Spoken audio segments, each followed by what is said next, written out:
Kuki Juxing Me Tok Trong Di Ra Bling Shi Nian De Gen Pa Di Sang Ye Xing Du Mik Te Wu Bar Gi Chokun Nam Dak Xing La Chu Pa Chok Idam Guru Ratna Mandala Kam Niratayami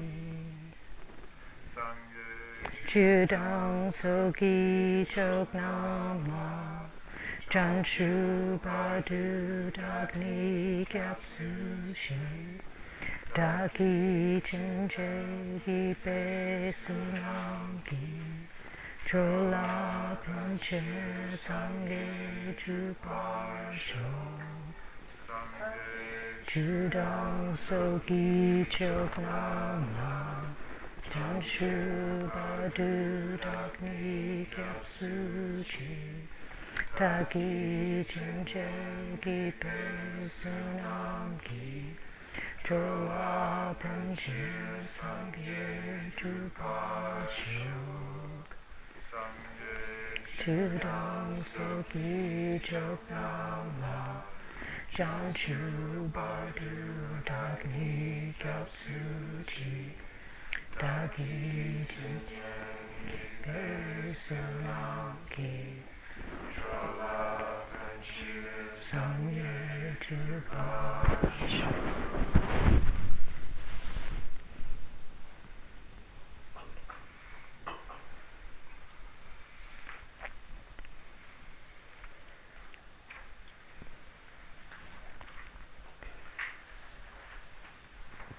We're going to start with a meditation.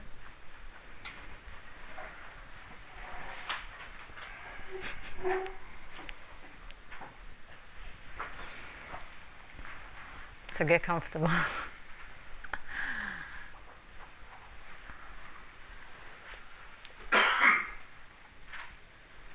Sit in a lotus, with your legs crossed if you can. Sit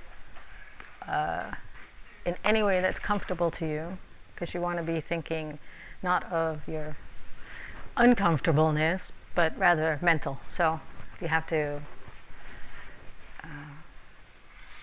adjust in any way, do it now.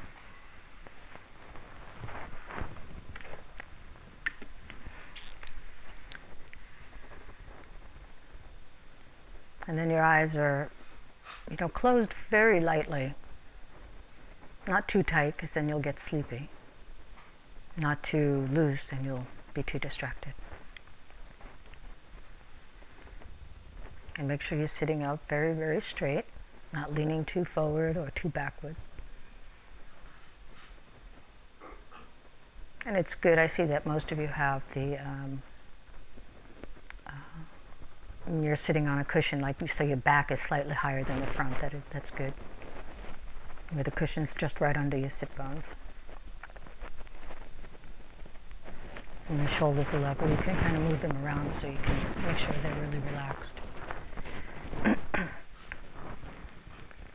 And then generally your left hand is put down first and your right hand placed on top of it, and your thumbs come together, meet at your navel.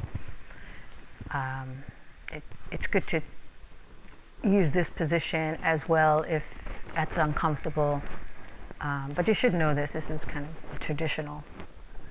And then your elbows are loose, but you can, if you want, to relax your hands on your knees or something. If you get too warm or something with this position, or generates too much heat for you or uncomfortable, you can have your hands either palms up or palms down on your knees.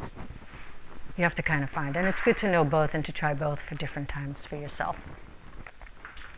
And your elbows is out slightly from the body, so also there's some good, not too much heat and distraction.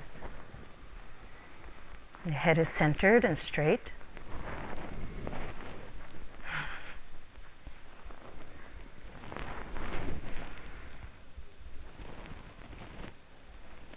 Not leaning too much forward or too back. Really try to feel the line from the very tip of your head all the way down to the bottom of your spine.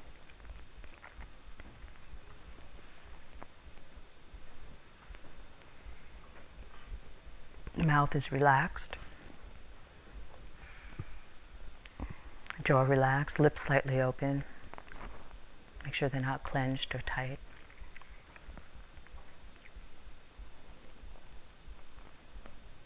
The tongue relaxed around your upper teeth and mouth. And then we breathe just through our nose, exhaling first, out. One breath in, and that's one breath. And try to do 10 of those just to get your mind focused here. If you get distracted, you go back to one again, and just watch your breath. You focus your mind right at the opening of the nose, just watching your breath, feeling the cool air hit the skin there, and the warm air passing. Just watching your breath to focus.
Visualizing the heavens as very beautiful and very desirable, as we did yesterday.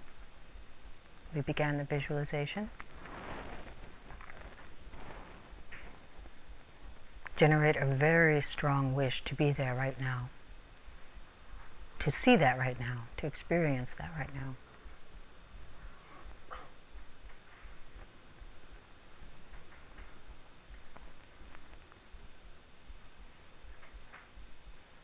By generating such a wish is a method of being there.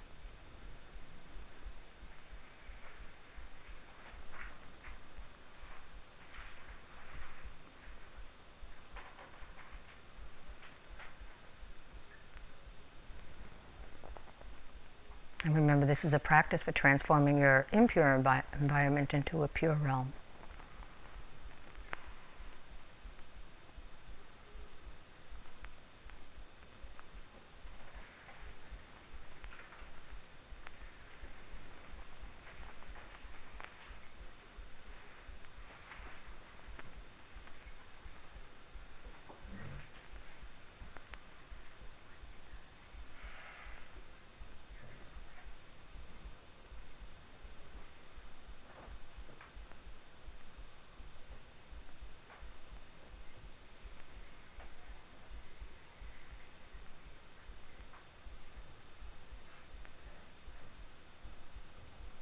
And take refuge. Think about what it is to be enlightened, your understanding of it, to be free from all your mental afflictions and pain. Think about holy beings that are like that, and get a feeling of putting your trust in them. Whatever you understand right now to be an enlightened being, you must trust in that. Trust that they can help, with no doubt.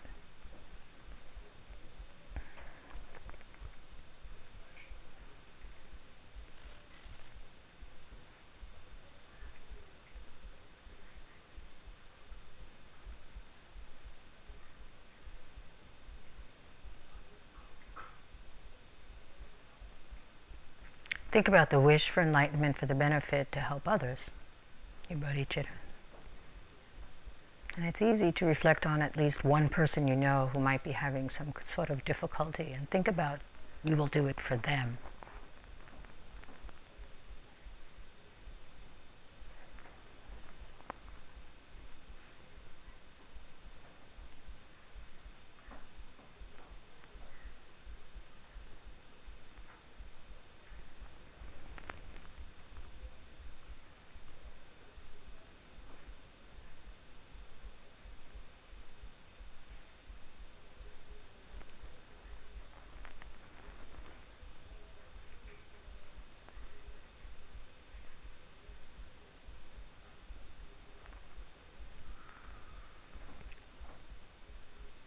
visualize and invite your special holy being to come, and so they can meditate with you. They could be here in class with you to help you.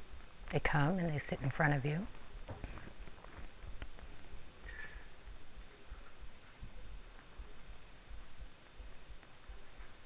Make them absolutely perfect, exquisite.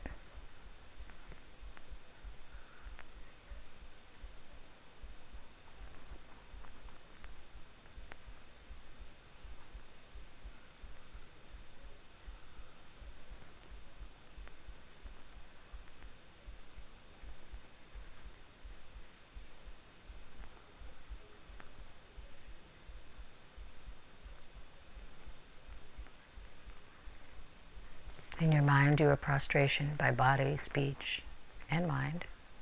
Picture yourself giving reverence to them. They sit there before you. Think of the one or two beautiful qualities of this being that you would like to be. Give words of praise, admiration.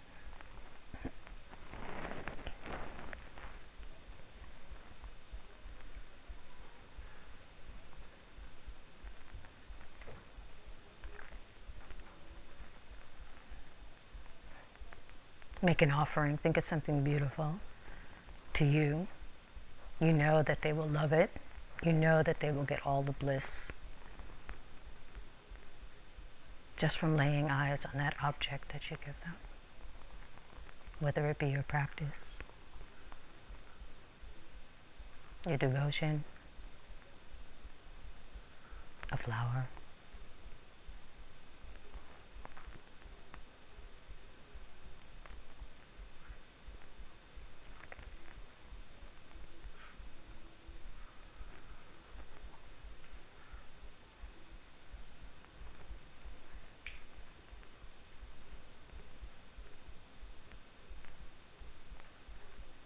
And to prepare your mind to receive all the blessings from them, take a moment to purify. Think of any negative actions that may have already arisen this morning, words or thoughts from this morning. And what an opportunity right here to purify right away.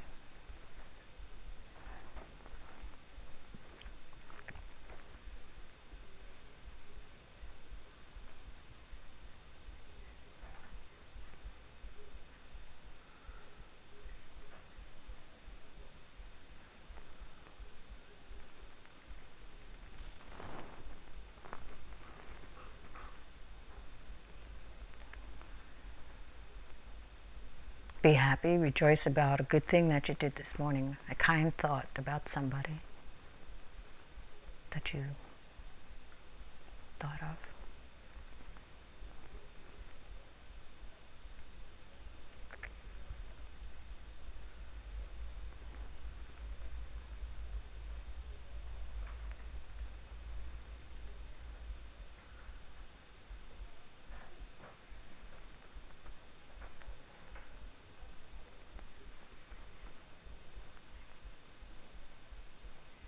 Request to the holy being in front of you to turn the wheel of the Dharma.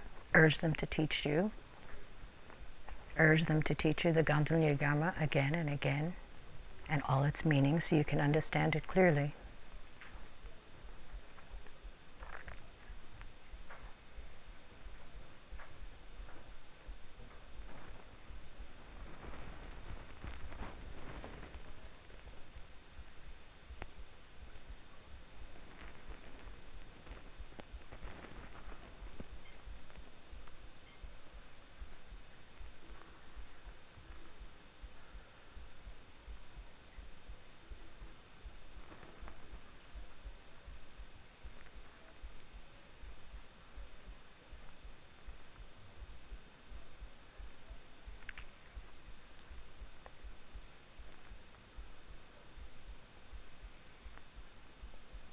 Pray for the long life of the holy beings in the world and request that these teachings of Je Tsongkapa stay to bring all beings help.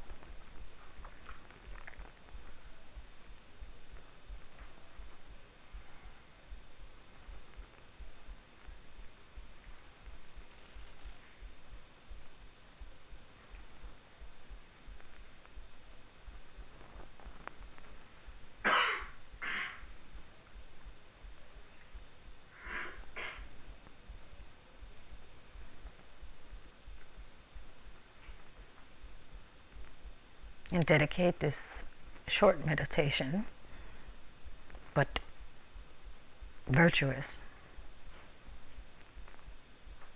great virtue, to the understanding clearly of these prayers that we will be studying. Dedicate it so you may teach others, so that the power of your goodness will flow forever and never finish.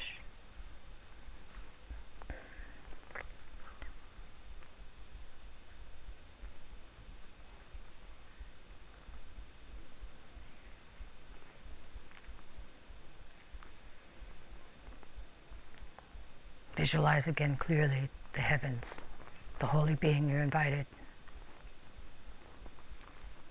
Remembering that each time you visualize that, you generate the wish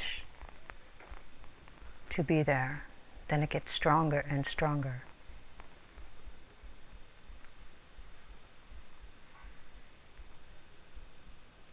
And the basic cause for your mind to perceive that you are there is this practice. Please bless me that I will be able to practice and have the power to undertake this extraordinary deep practice. Bless me always to have my Guru watching out for me. They are the source of all goodness.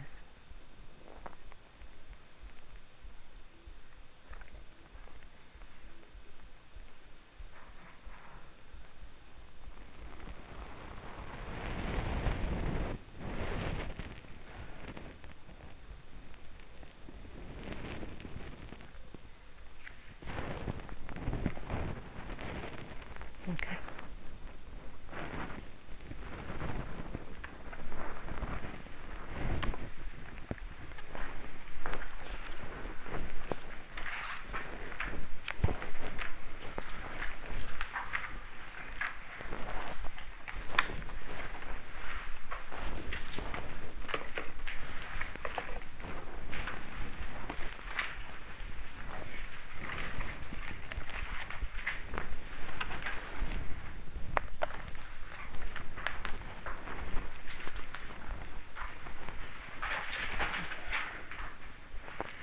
Gandin lage gungi tukine rapko sho sa punjay chudin sir chuki gilpo kumkian los drop sel dang chepa ninde sheksu so tungi namka sir chi pendetang jetsun lama gepe zunga chen daplo depe sunam chingsho tu tenpa geshe kelga shuksu so.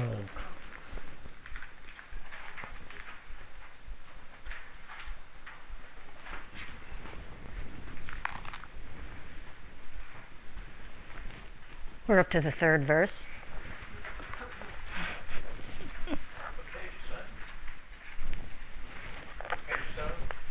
Mm. 4. Mm-hmm. Did you leave late?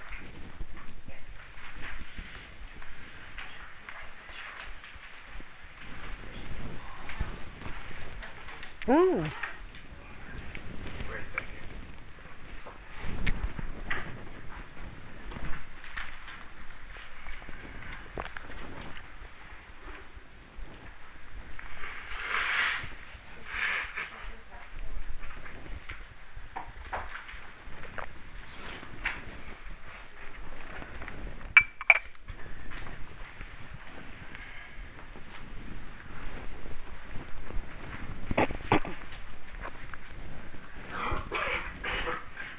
Stretch. Relax. I see everybody's going through a transition here. Break time.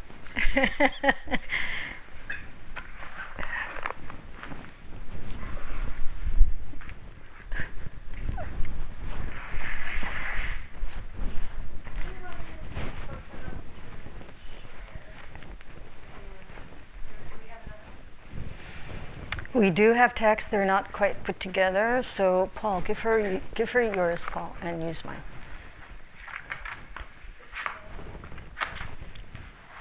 Excuse me?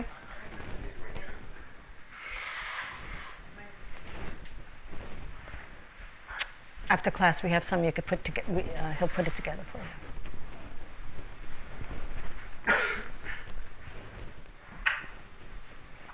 Okay, ready?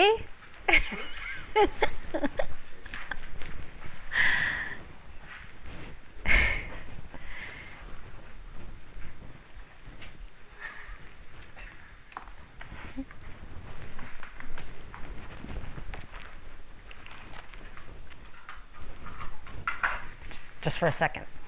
Recite the first two verses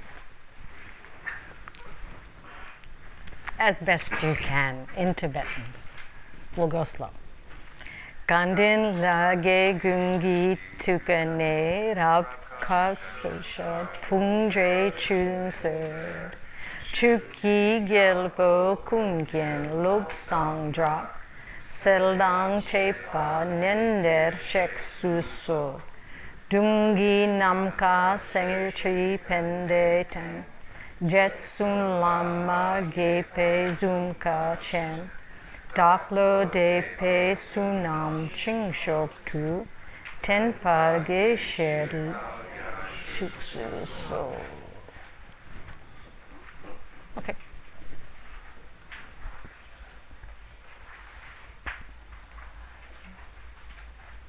What page was that on? Help me. Two? I think it would be helpful if we knew what page it was. The first two verses. That was the first two verses. There's other prayers before that. I think that's why he's wondering, right? I'm just so not sure the numbers are. Gungi lage gungi tukane rap kosho sa punje chudin su chuki gelpo kunkien lotsan drag sedan chepa nende shekla so dungi namka sir tri pende tang jetsun lama gi pe zunka chen de pe sunam ching chatuk chen pa ge she kil ga shuk su so.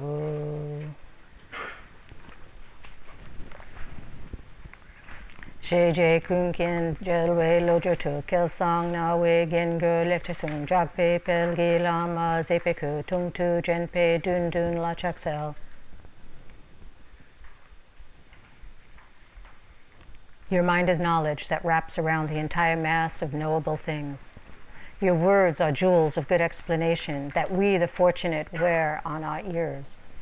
Your body shines forth with brightness, shines with a glory the world will see. I bow to you, just to hear you, just to think of you brings great things. So we finished the warm-up, you can say. You invited the Lama while thinking of some great qualities that they have and that you would like to have. And if you don't see many great qualities, then imagine some. You know, just imagine what great qualities you would like to have in a very holy being, if you're struggling to find one or two. That's okay to do.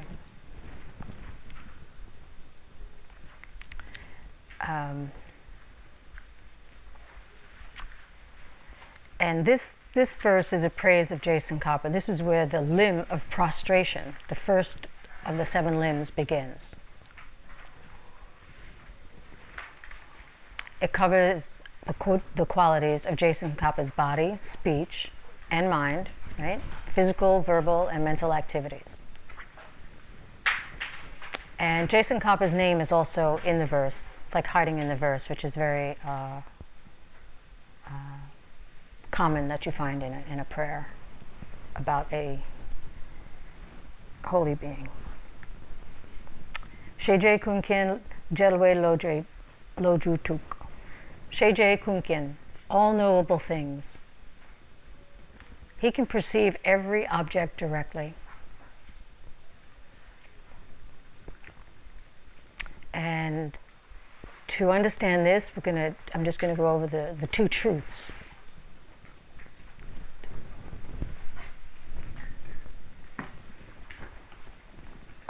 And the 2 truths, deceptive truth and ultimate truth.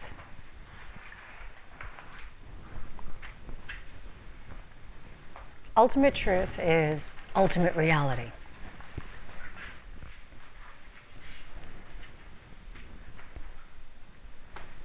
And that's why it's called a truth.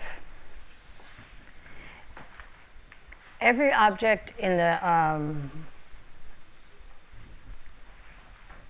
the world possesses this kind of a reality. And then I just want everybody to be able to see, because you're sitting so high up. So you need to really, yeah.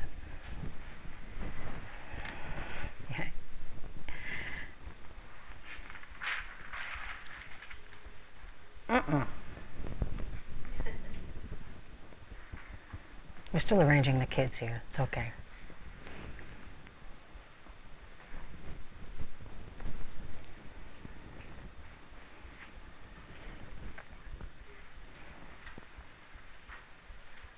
Deceptive truth. Right? How we see things all day long. Okay? Things are appearing to be out there, right? They're appearing like out there. They're independent of my mind. That's a deceptive truth.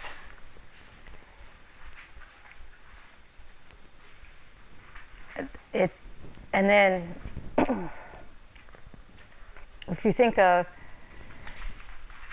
every object in the world possesses deceptive and ultimate. Okay? Like this book right here appears to be outside of my mind. That's how we see things all day long, all day, night, always.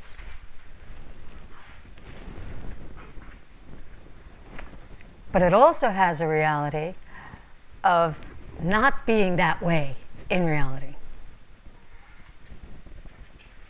That's ultimate reality. Every object in the universe has its own emptiness. The fact that it is not your projection. The fact that it is not your projection.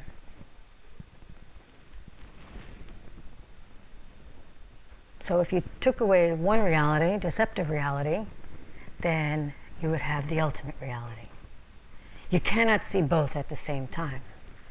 An enlightened being can.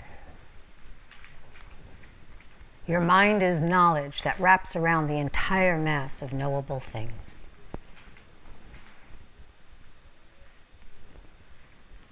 So ignorance is what takes the object in truth, right, to be self-existent. And it's called a truth because we think it's true. It is true to a mind that is wrong.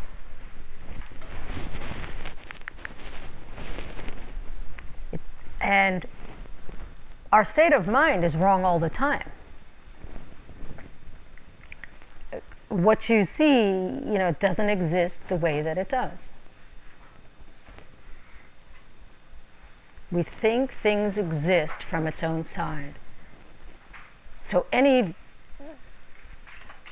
like we're perceiving this object in this way, and when you are, you cannot perceive it, the ultimate truth of the object, simultaneously.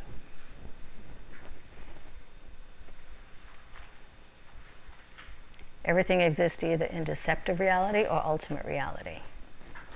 So we're not dividing truth, we're dividing existence itself.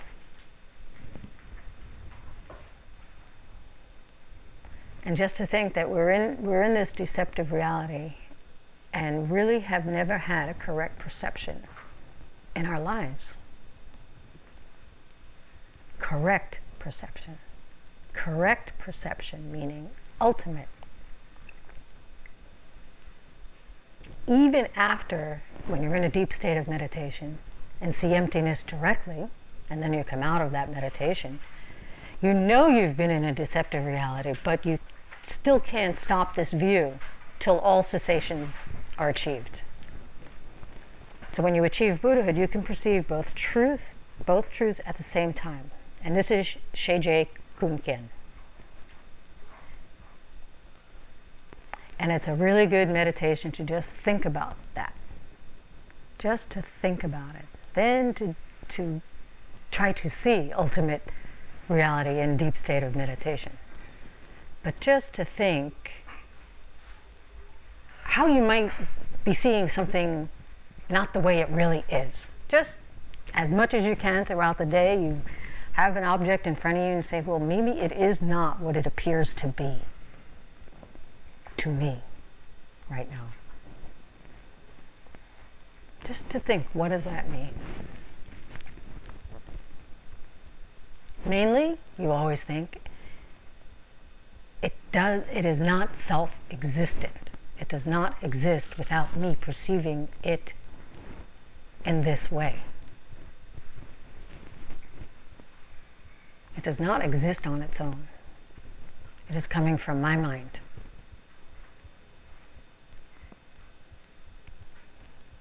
But it is there, right? You still have to interact with it. It is there. That is why it exists.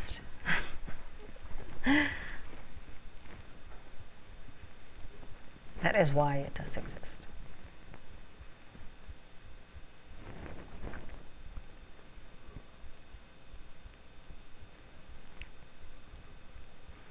So Jelwe, to meet, like your mind has the capacity to meet, to understand every knowable thing, to have this omniscience. Your mind has that ability. You will see that ultimate reality.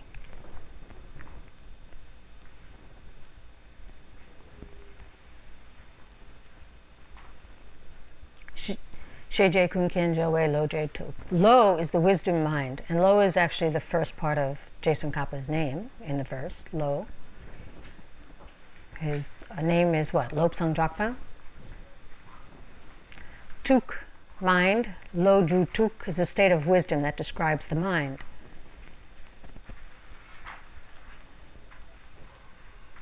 Your mind knows all things. Your mind is knowledge that wraps around the entire mass of knowable things. That is the first prostration. That is the quality of the mind that you are prostrating to.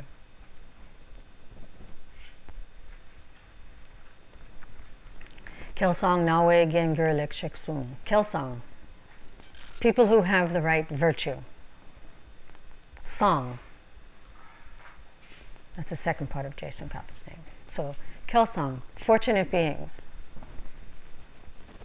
Je Tsongkapa could come into this room right now and start teaching. Some wouldn't even recognize his form at all. Some people won't even be interested in a syllable that he speaks. Some won't hear anything, but might see him. Some would be thinking about something else as he speaks. Some will be very excited about it. That's Kelsang. We will all have a different feeling about it, a different experience about it, or none at all, right? So it's up to your virtue of what it will be for you. It's up to that.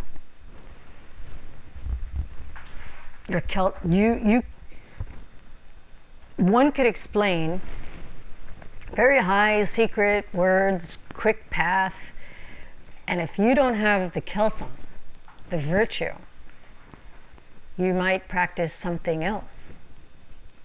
You might not be able to practice at all what you were just taught. You won't get the meaning.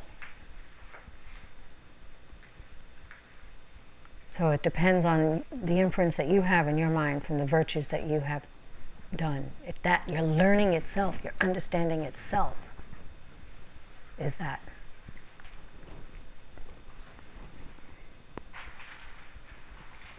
Fortunate beings in this verse mainly refer to bodhisattvas. They are the really fortunate beings because they have bodhicitta, right? And Lama Tsongkapa's teachings become they call it a ear ornament. Gengyur, it's like diamond earrings. Je Tsongkapa's words are like these diamond earrings if you have the virtue. You will understand them. You get to wear the words. Okay? You get to do something with them. You get to use what you learned. They become an ornament for you.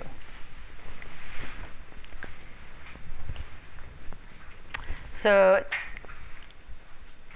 this seems kind of simple, but just think about it for a moment, about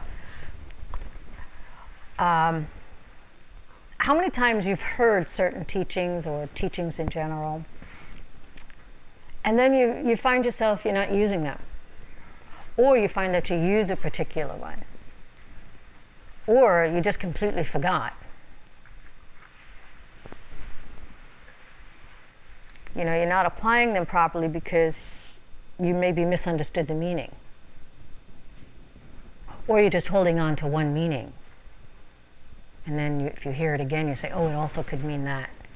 Just think about it in your life, all the times you've heard things and then don't apply it. It kind of takes a while, and that's because of the virtue, the goodness that you have, how much you can apply goodness for others. So you got to do more goodness to receive it in knowledge, to be able to use it. Lekshe Sung, it's the good things you've said. Your words are jewels of good explanation that we, the fortunate, wear on our ears. And this is the second prostration, the quality of speech.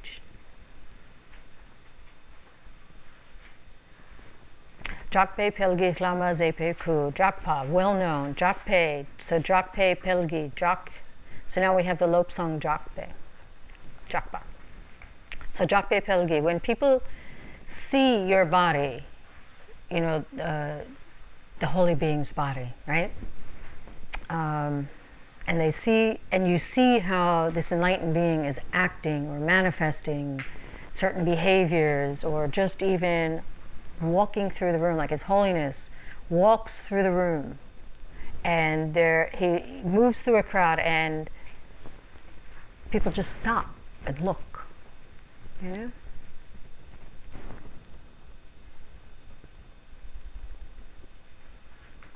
There's certain qualities that make, when you look, you get this huge feeling.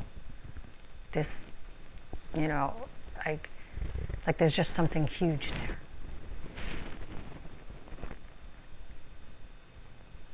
There's something that shines forth from their body as they walk, even just through the room.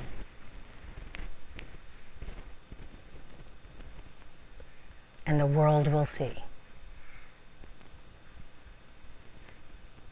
Your body shines forth with brightness, shines with the glory the world will see. And of course that's the prostration of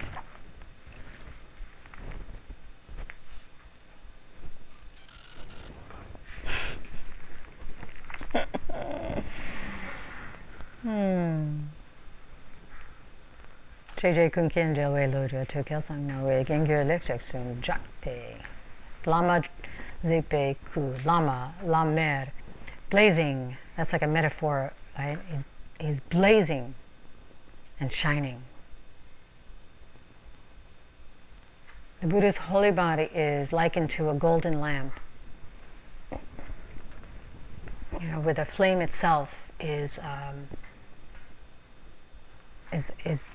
the body is like a golden vessel, the flame. Tungtu Jenpe Dundun Lachaksel. Tungtu, to look at you, to catch sight of this incredible being.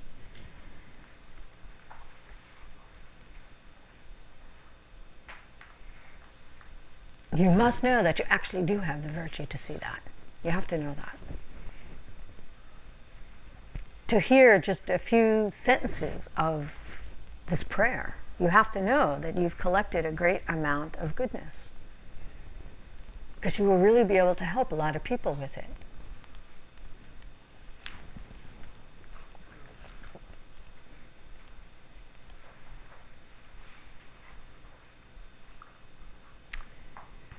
whether or not you could even generate any realization about it or understand it. Like we were talking, you might hear it, you might get the meaning, you might not get the meaning, you might forget about it, this and that. Just to hear it, just to see them on the page, even especially in the Tibetan, right, as it was written. That you already have gathered a great collection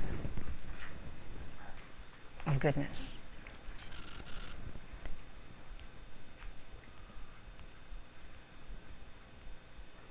So, Drenpe, it means to think of you. Like if you sit at home and you think of the time you met Je Tsongkapa for the first time, you recall. Drenpe, you recall, to recall. Even to just recall Lama Tsongkapa is meaningful.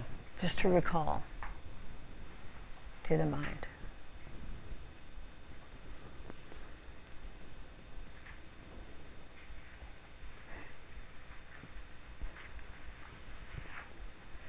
Somebody asked me, I don't know, they asked me, what are you teaching? And I was like, about Je Tsongkapa. And they were like, who? Where does he live? And then I was having a hard time explaining because they were asking. And then it suddenly hit me. The first time they might have heard his name. Because I didn't even pronounce it right when they repeated it to me. Then I spelt it, I kind of went slowly. And this was just a passing conversation. I didn't have time to really go into an extensive, But what was cool is they thought he was living, like in some close place, and I didn't negate that for them, that vision. But I realized at the moment it was the first time they heard his name, Je Tsongkapa. And I understood that this person had already studied some Buddhism, so it was quite a good moment for them. They will hear that name again and again, I am sure. They will actually hear a teaching of him very soon. Like it opened something in their heart. You could tell at that moment. And here you are hearing, you can see how much virtue you have to be even hearing this prayer, and that name, Je Tsongkapa, is a friend of yours. You're like, oh yeah, Je Tsongkapa, you're very familiar with him. Just know that is something special. And even if this is the first time you're hearing it, you're here. You came back. Okay? It's big. So just to recall that they say that protects your mind from many, many things. You could say death itself, you could say from sadness. There's something. And it's because you know of the qualities we just went through. You take a refuge in that, right? That is your protection.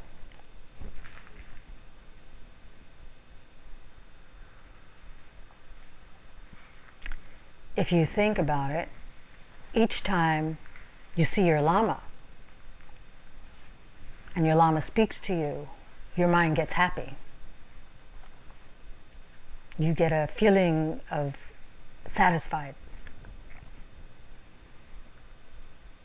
A dissatisfied mind can become satisfied just by seeing your lama, just to recall them in your mind, exchanging a few words. And your lama is the embodiment of Lama Tsongkapa. And you can think of that when you say this prayer. Even if you cannot practice, just by hearing them, a seed is planted, which definitely will lead you to enlightenment one day. Chaksel, I bow to you, just to you, to see you, just to hear you, just to think of you, brings great things. To hear, to see, to think of your lama brings a great, great, heavy, good karma to you, to your mind. just to catch the sight of this person, to catch a few words, just to think of them is very, very powerful because of your view of them, right? Because you have made contact with a holy being in your mind. For you. You know, you might want to bring somebody to meet them or this and that. It could be nothing for them. You don't know, right? We spoke a little about that yesterday. They are not self-existently that holy being.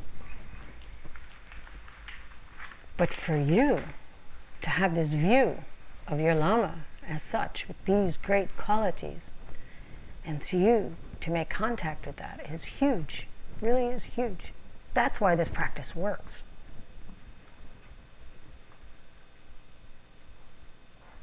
Because your mind is transforming. One day you will be that. You will have every single quality like that. If you can see it in a being in front of you, then you will have it.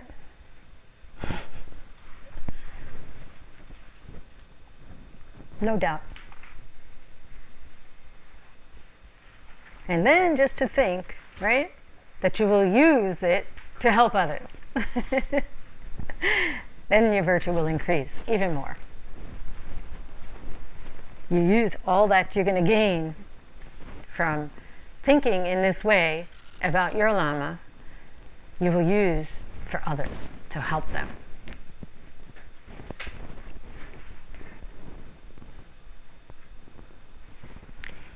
Yong chun yin na sok me tok dan ji shim lu po nang so ji chop sok ni shim yu chu chu chun ya so di sunam ching chok yel ke la tu pa po. I make in my mind and place here as well an ocean of gifts that could cover the sky. Presents to please all of your senses, every different color of flowers, sweetest fragrant incense, lamps of light, perfumes upon your body, and other gifts as well do I offer you. There is no higher with whom I make merit. An ocean of gifts that could cover the sky.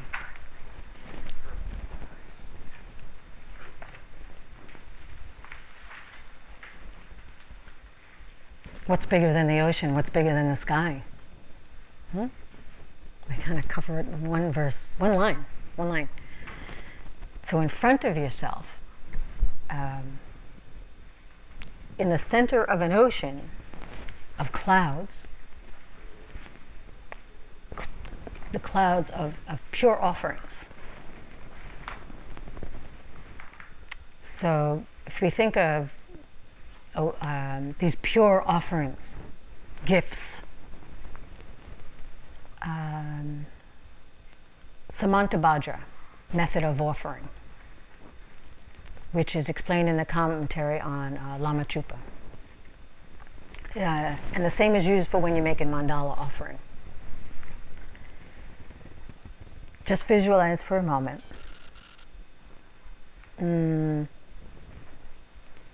You have one offering that you're going to give, right?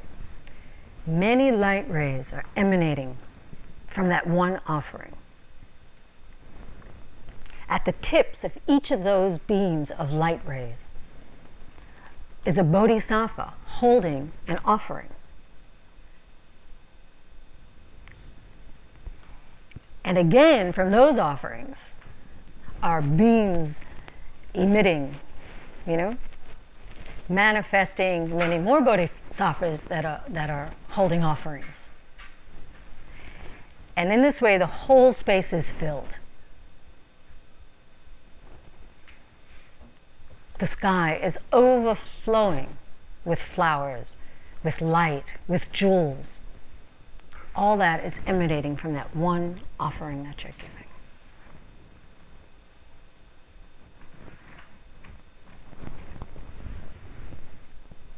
It's a beautiful, beautiful visualization, and as much as you can see that.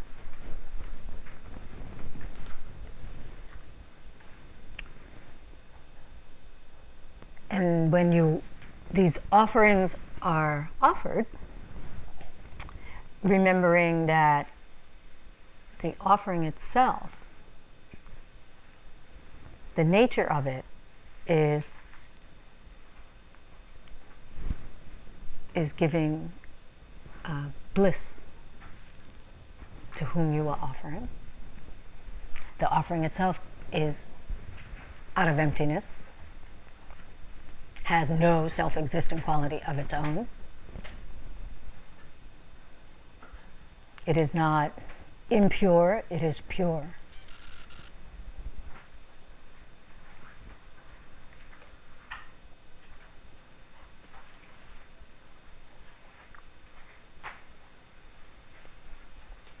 It is of pure appearance because it comes from emptiness. You know that it is because of your goodness that you can see it in this way.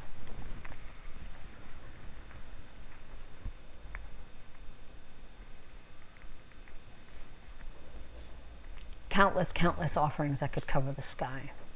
Ocean of gifts. You're offering to the Dharmakaya, the Absolute Guru, the resultant holy mind, your own mind.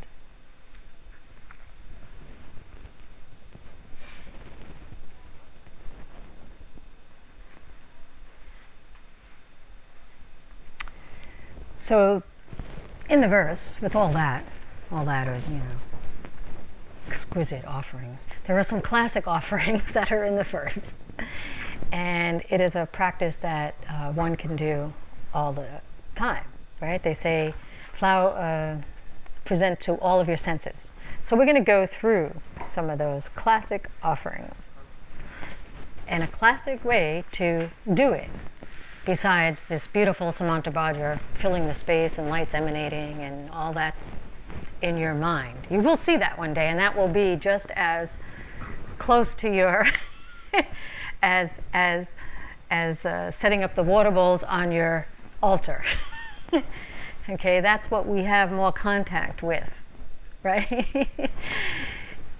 So, Yiyang Chuyin Asok Mei Tok Dang, and we call these outer offerings. Yong is beautiful. Chuyun is a holy water, beautiful sacred water. Nasok, various. And this represents the first two water bowls. And if you could see, they only have 7 there. Yeah. Anyway, if you could see the water bowls that are on the altar here, they're very, those are pretty traditional little Tibetan bowls. You can use anything that is beautiful to you, any container that is beautiful to you, that you can find that works for you. Okay.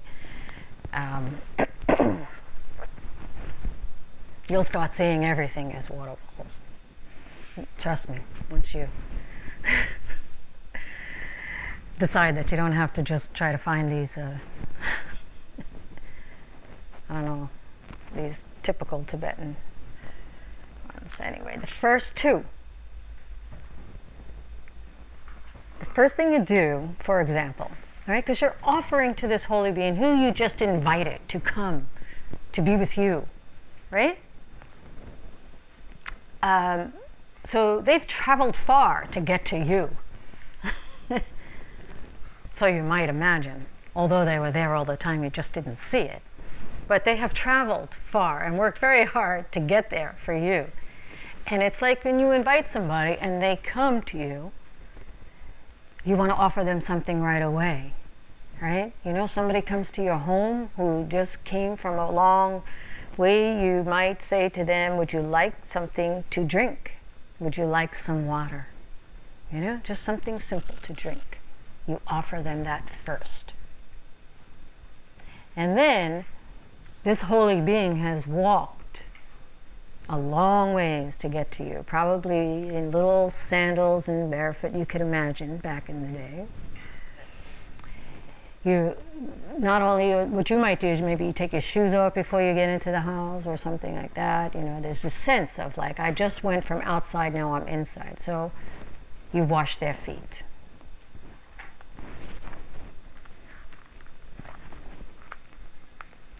So you're setting up the water bowls. Now I'm going to go through it for those who do maybe do this practice. I'm going to just give you a little bit.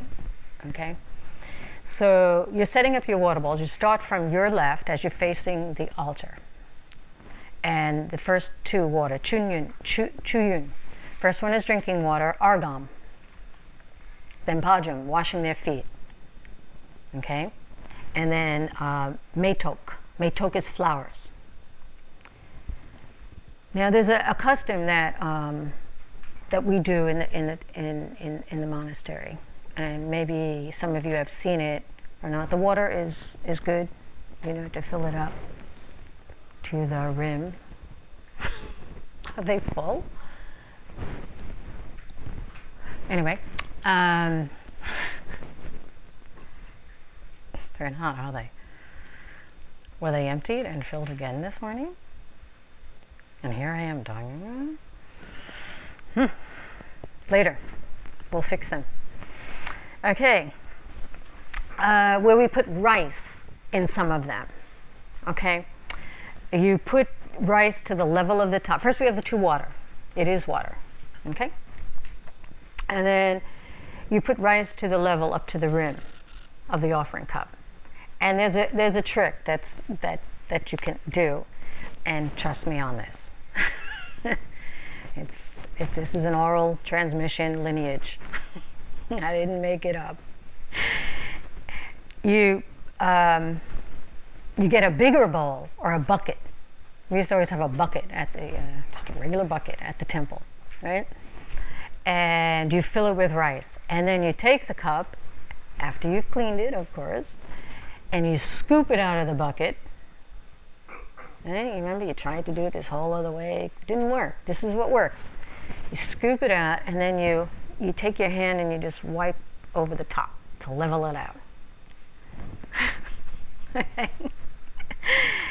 And don't just sit there and try to fill the little thing with rice. And trust me, it's not going to work. Try it. And you get the little rice all over the thing, then you have to clean it, then the water spill, and just scoop it out. And Rinpoche used to be very, very precise. And he would, go across the top. Okay, anyway. So you fill it a little bit extra so you can get it nice and even. Now, when you put just water in it, it should be at that rim also. You put offerings in a bowl on your altar or something, it should always be overflowing or to the rim versus, kind of having space in there.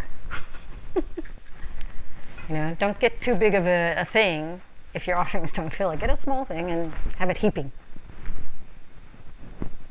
Okay? So, we're on to what? I got into the whole, how do you do one bowl? I tell you, these little things, they're really important. You'll see, one day, you'll understand why these details are. Flour. You can put a fresh flower into the rice. You can we usually use sampaka. It's a certain seed pod that looks like flour. You can do silk dried flowers. You can do what you want. The flowers are not acceptable. They're full of rice. Correct. We're on the third one, right? Flour. If you're just doing water, when you're putting the water in, you're imagining that one is representing a flower.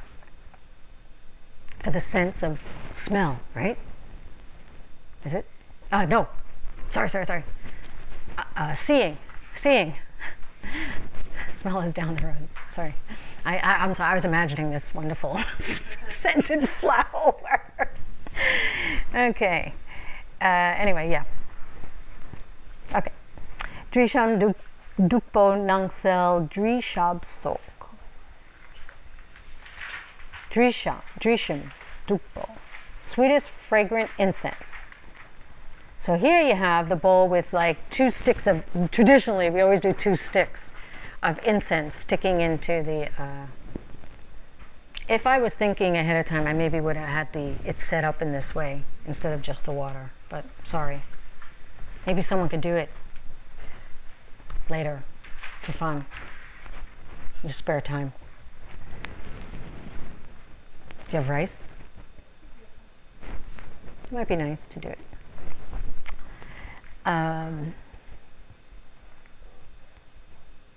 Yeah, so the 4th one is rice. Sometimes you can do this one, the rice can be a little bit heaping up, so when the sticks go in, it doesn't create a hole. And you kind of know these things after you do it for a while. It may sound really detailed, okay. So if it's heaped up just a little bit, when you put the sticks in, you'll notice that, because sometimes if it's just straight clear across, you put the sticks in, now you have a hole. Try it, you'll understand. Dupe. Nangsel. That's a lamp, a beautiful lamp of bright light. Butter lamps is very traditional. They take a while to make. Tea lights work really well.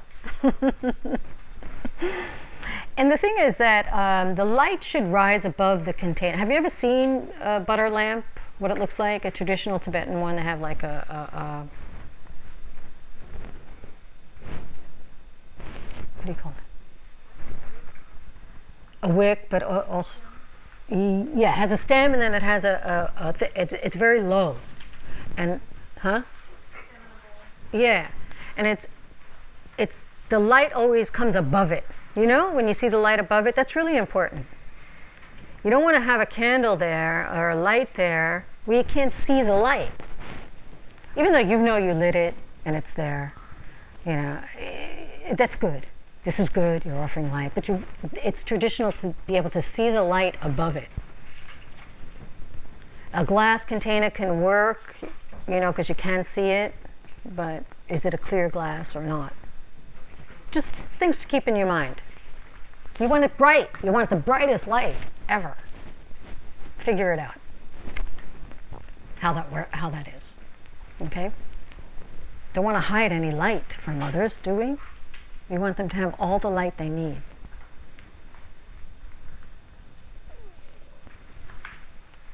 Trishab, perfumed water. This year also, it's an ointment actually. And you're placing it upon their body. So you can use saffron water, you can use some kind of ointment, oil, kind of. This one is actual water, no rice to the top thing, right? You can drop some oil in it, some perfume in it, or something. And then they say soak, which means the rest. So because they ran out of syllables, everything's done in meter when they write prayers in Tibetan. They'll do things like soak, which means for us like etc. So etc. is the other 2, which is food and music. New day, something to eat. Traditionally we do piles and piles of certain little kind of cookies. White in general. Some say it's inauspicious to use dark black things, but don't get, a nice chocolate cupcake could work sometimes, I think. I'm sure that's fine. They would love it. Nice brownie. Anyway, but we used to, there's, those white cookies with the cream inside. Those are always Rinpoche's favorites, and they had to be very specific with flowers and like that. Again, the bowls have the rice on it and you place them. Sometimes it's like 3 heaping piles on one small little cup. Shabda, music. That one's fun because you could put anything there that reminds you of music, anything. My Lama always says a guitar pick is really nice. A CD, a bell, anything for you that is music. Anything.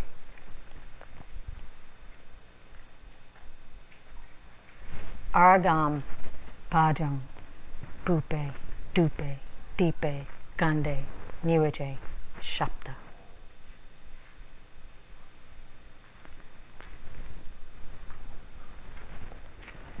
Nyusham Yulcho Chutrin Yatso Di.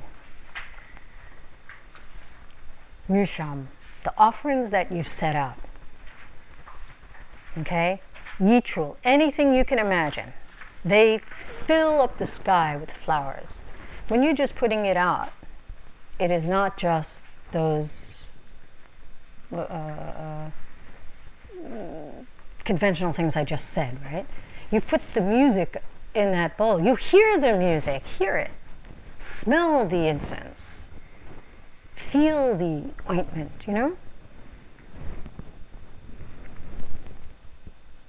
As much as you're still trying to get that rice just even. At the same time,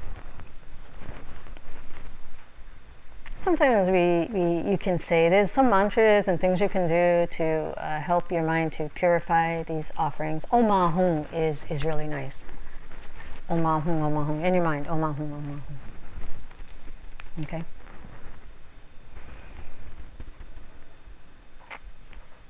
So, yeah. Sunam Chingcho Kela Chupa Bul. You're offering to the merit field, to the Buddha, to your Lama. This is a very merit field, merit tree. Looks like tree. Je Tsongkapa's in the middle. You can look at it closely later. And I don't know how much you can see, but there are I don't know how many beings in that. Yeah. And that's a pretty traditional one. That's a good.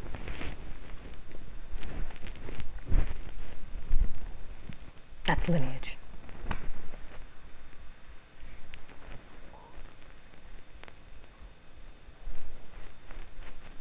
Gangshik Tokme Dune Sakpayi, Luna Kishin Mige Chige Dan, Kepa Donpa Sungi Mintonchu, Ning Gupa Drapa Sosha.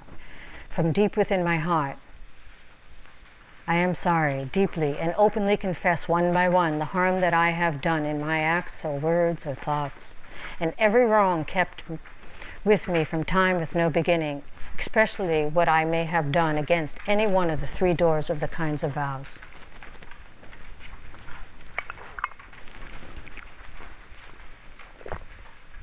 So we just moved on to another limb, right? Of the 7 limbs?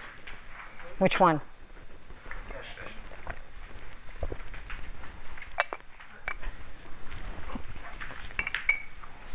Gangshik Tokme Dune Sakpayi. Whatever negative deeds collected from beginningless time.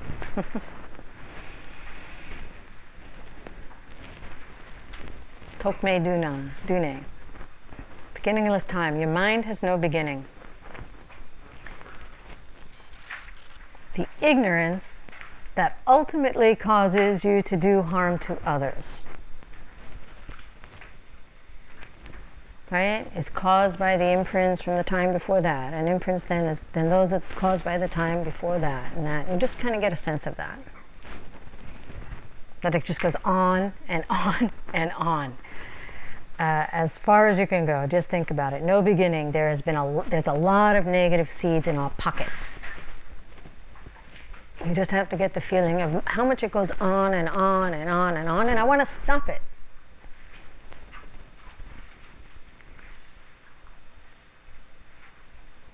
Because those seeds are just waiting. They're just waiting to get triggered by the stupidest things that we do. Really, it's the little things, really. Because we're not walking around doing these big, horrible things. It's those little stupid things that we're doing that are just triggering them. Yeah. We just keep going around and around. We're like the wheel of life. Right? They're just there waiting to get triggered, one by one. So you want to Purify them one by one. Get rid of them.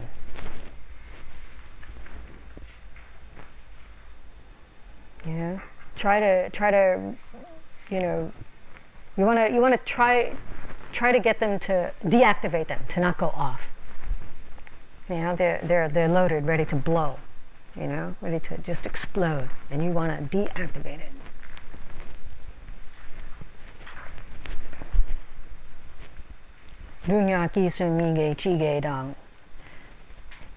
The harm that I have done in my acts or words or thoughts, whatever negative deeds I've done, that's what you just want to go out, one by one. Kepa Dompa Sungi Min Tung Chuk. Especially the ones that I've done to break my 3 sets of vows, which are Praktimoksha vows, Bodhisattva vows, Tantric vows. You know, Praktimoksha are the ones that everybody, you know, the 10, top 10. You know, killing, stealing, lying, harsh words, meaningless talk, etc. Right?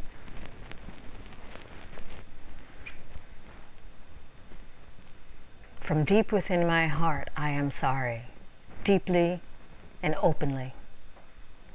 Here's where the 4 powers come in. Some of you may be familiar with that. But first, in order to really purify, you have to have what we call intelligent regret. We're not talking guilt, right? That we're used to. That we know. We're not talking that. We call it intelligent regret. Regret of a person who understands cause and effect. That this will cause that. That will cause this. Right? A regret which leads you to do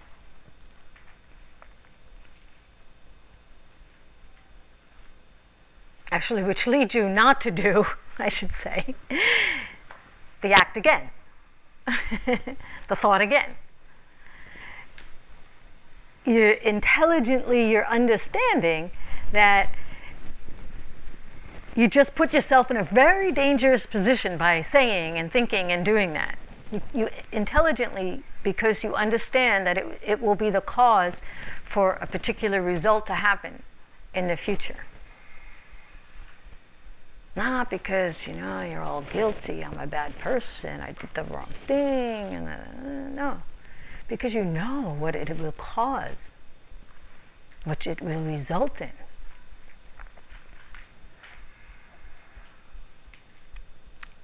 So you have to fight, you know, against, you have to fight the battle of your mental afflictions.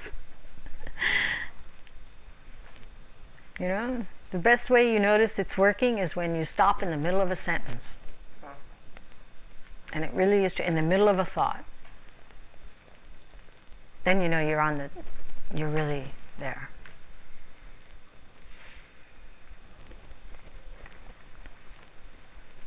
So, in general, you can think, it's when I say something that hurts another being. It's when I do something that hurts another being. When you think something that could hurt another being or could lead you to hurt another being. That things are going to happen, some things are going to happen, you know, there are going to be some results, such as where I will take a rebirth, what kind of environment I'll live in. There's a whole thing. Karmically, you know, if I do this, there's a whole chart of, you know, but you could just think about it. Think about your life. Think about what you experience now. You can kind of think, well, what I might have done, good and bad, please, to be experiencing this in my life. You don't need to really go back, and you know, because you know what you're experiencing now.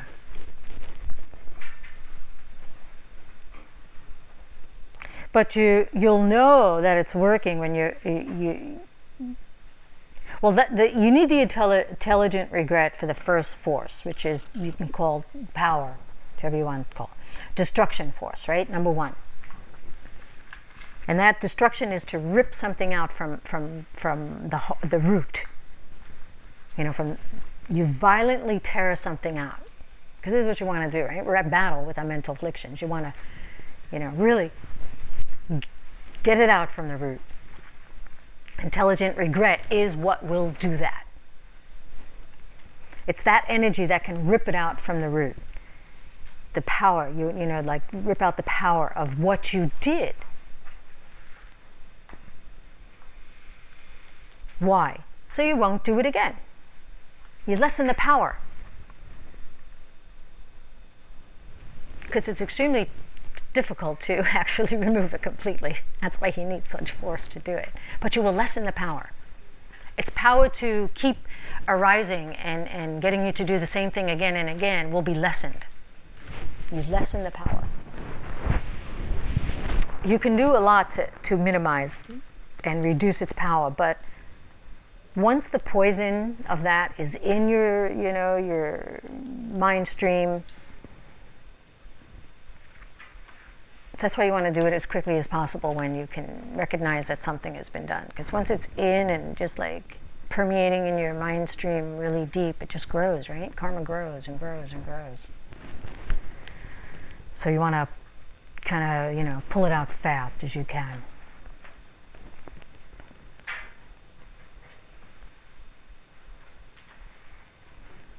And all that depends on your intelligent regret. How much you really believe that what I did will cause this is a cause for that.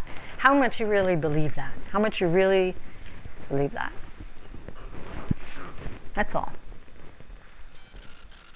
That's where the power is in your purification.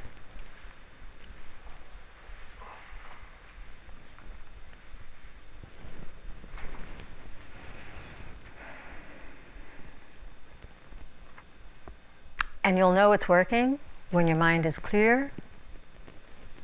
You start understanding some of these holy teachings. You're able to apply them to your life.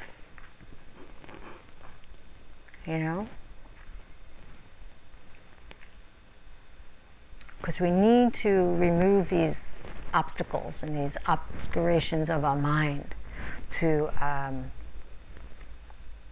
accumulate merit, to make requests to our lama, to have a clear passage, to meditate.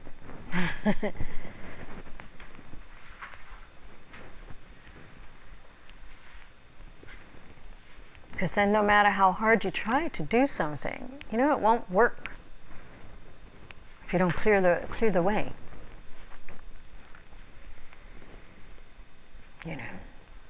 So if nothing is improving in your life, nothing is happening, purify. Purify. Clear the way. Open the passage. Just sit down and think about it. What could I possibly have done to block this passage so much? Just think about it. Think about what it is you're having trouble with and see what kind of correlation you can find of what you might have done that is, similar.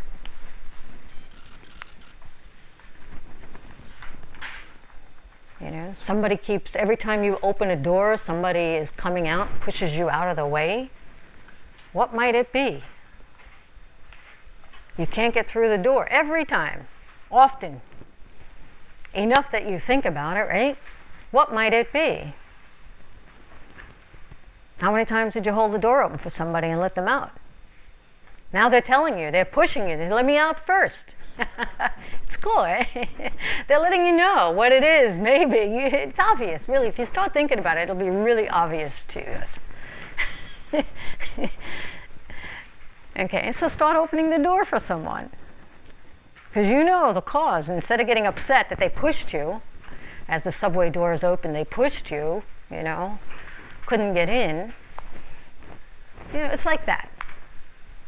And then you go deeper with the things that are, actually blocking the passage of your mind to receive such wisdoms and teachings and so on. Okay?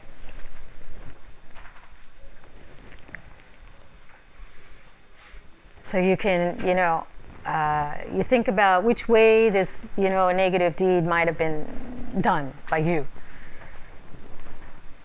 You think about, how do you say,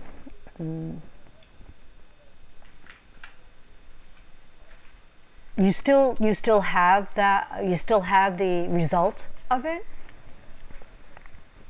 Like you kind of have to acknowledge that you still have it. The result is still happening.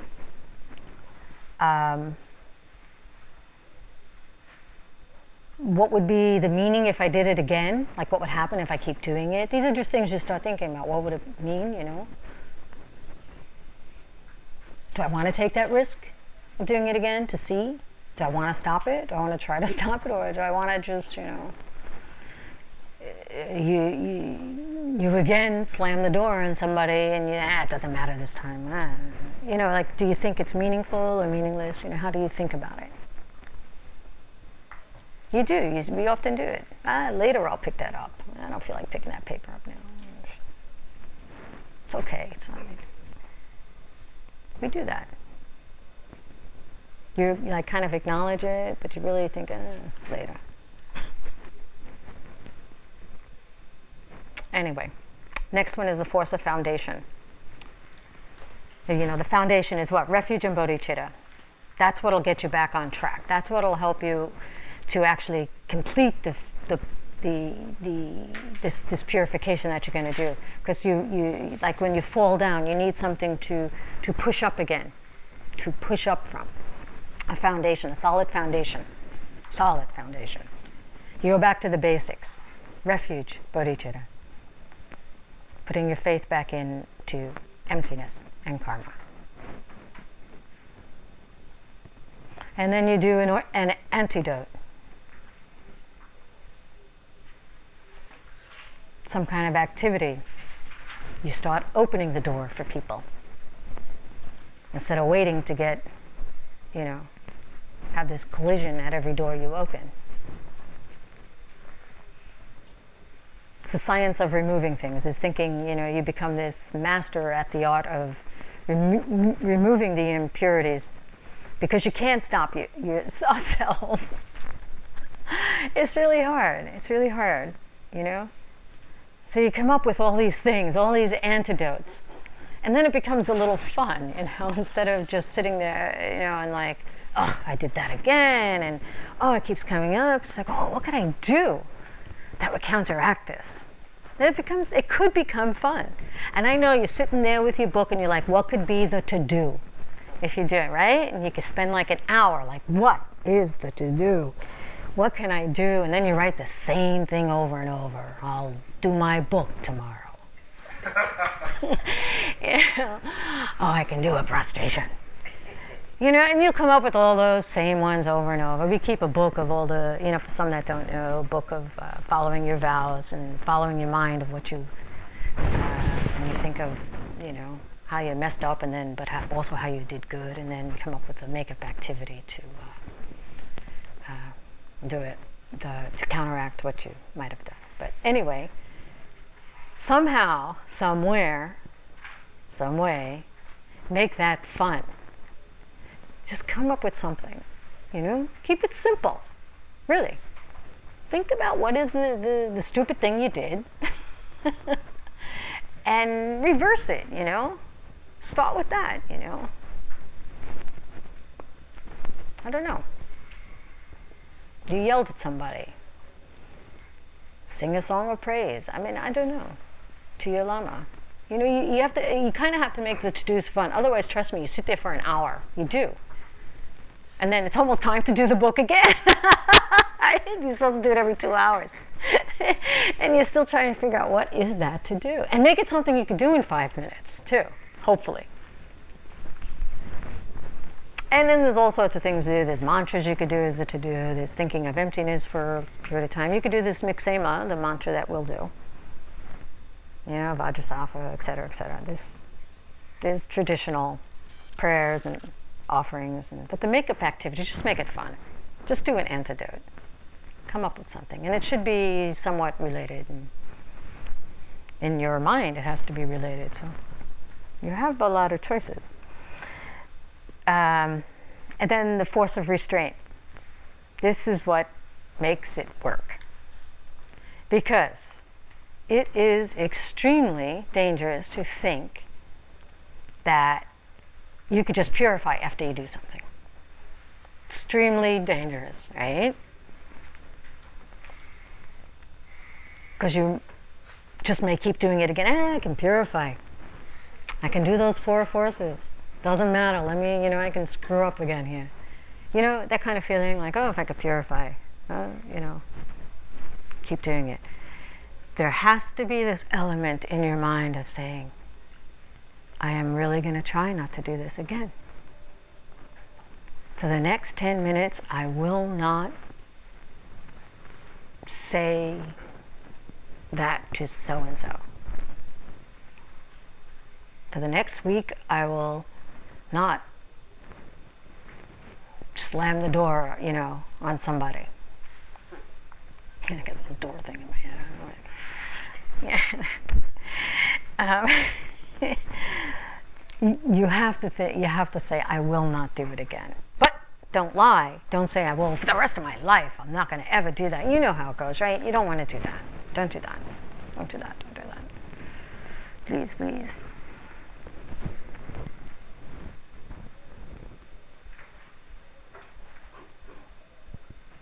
Turning away from doing it again. That is the essential part. The decision just not to do it. That is what actually protects you.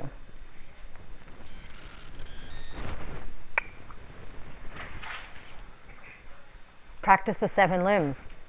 Now there's a good antidote. For the force of restraint, we put a time limit on that, but hopefully that'll plant the seed so you won't do it again. Correct. Anyway. Correct. Exactly. And once you reach your time limit, you can say, I could do that for 3 more days. But, you might have a couple more you have to be focusing on. Depends on what it is. If it's the one big thing for you, you can kind of work in that way. Yes. The intention is to not do it ever again, but you kind of don't want to say that at that moment. You want to be honest. Good. That's a good point.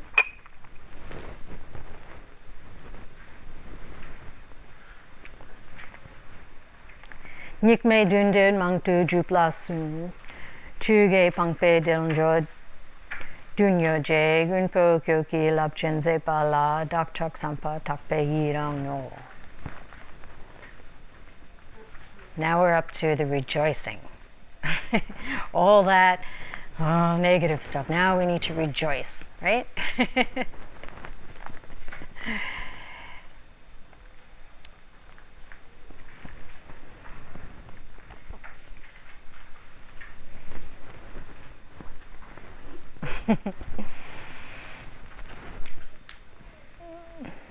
This is done with your mind only, really, rejoicing. It's something you could just do. It's just something you think about. You're walking down the road, you rejoice about something that someone is doing, that you are doing. While you're listening to somebody talk about their life and, maybe you don't really, often we'll be like, you don't really care, something, but they might be talking about something that means a lot to them, and it's like, make use of that time. Be rejoicing for how wonderful that thing is in their life. And they'll feel that energy, they'll be like, they might carry on more, but then you have more to rejoice about.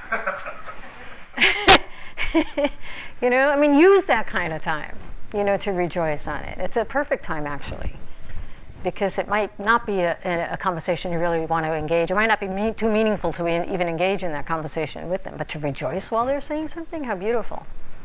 How beautiful. No matter what it is, even if it's not a goal that you think should be so, something to be rejoiceful for your life, right? It doesn't matter. Be happy for them. They're happy. How nice. They're happy and not complaining to you. That'll come next. Then you got to go. No, I'm only kidding. Then you'll know what to do to help them, you see? Then you'll know. If you're really doing this practice, then you'll know. You won't have to just listen. Okay? So,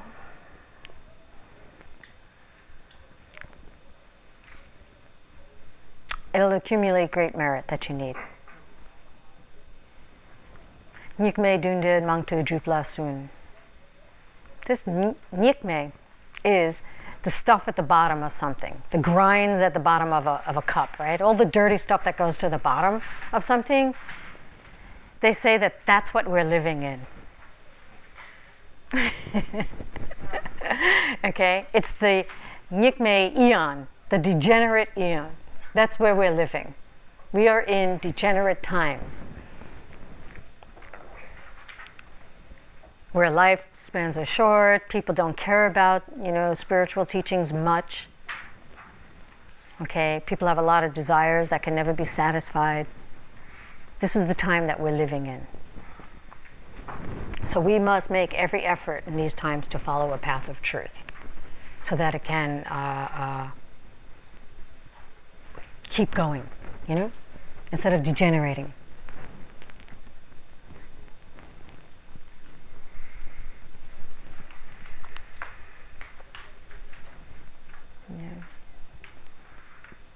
We can't see, too many pure beings in front of us. They're there, but we don't see it. It's degenerating times. Okay? And it's due to our own lack of virtue. So make every effort you can to gain the wisdom and keep it going. Keep it going, keep it going, keep it going. And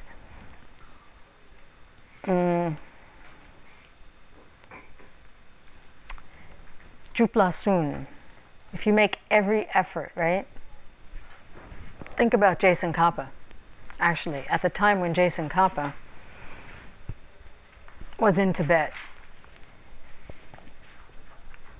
were very big degenerate times in the Dharma, and he came in and he rejoiced how he refined the teachings, the pure gold. He refined it, the golden teachings, because there was a lot of confusion about Buddhism at that time amongst the scholars, and he refined the teachings so perfectly and made them so, pulled out all the profound points, from the Buddhist teachings, and illuminated it so that people can understand it clearly. Because at that time, Tibet was really, like you can say, enveloped in a darkness of very distorted views and stuff about the teaching. And Je Tsongkapa came and brought light. He's a giver of light. So without his efforts, actually, at that time, they may not have gotten here to us so purely. So take refuge in that. Be mindful of that special kindness. Rejoice in the work of Je Tsongkapa. Really amazing.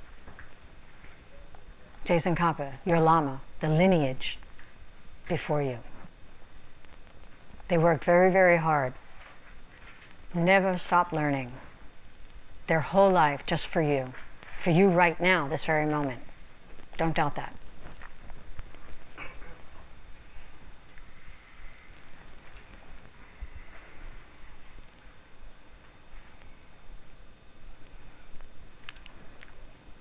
Okay.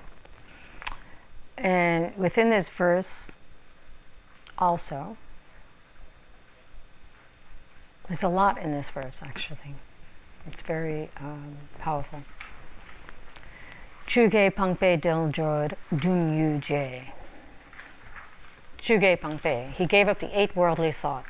Many of you have heard these. I'm just going to go through it briefly and kind of just explain the essence of it. You're being happy. These are the worldly thoughts, right? Things that we kind of grasp a bit a lot too. You're happy when you receive things that you like.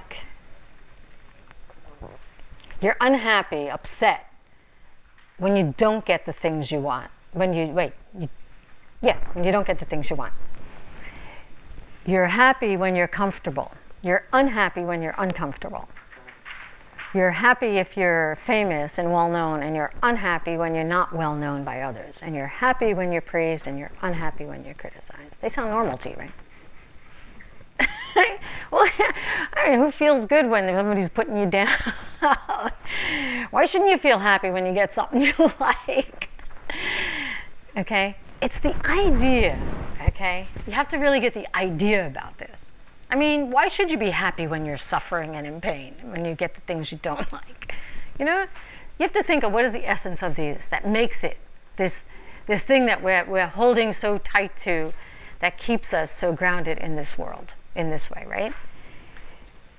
Don't get too excited or too sad about what you're getting, what you're experiencing. Okay? Don't get too happy, too unhappy. Because you know what? You're getting exactly what you should be getting, according to the causes you have set in motion. You're getting exactly what you should be getting.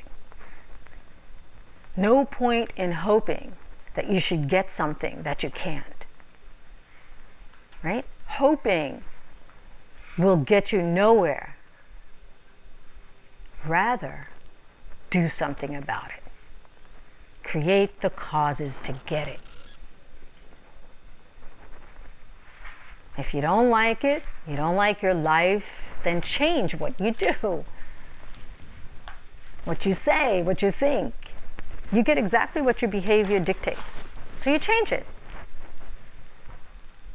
That's the 8 in a nutshell, you know?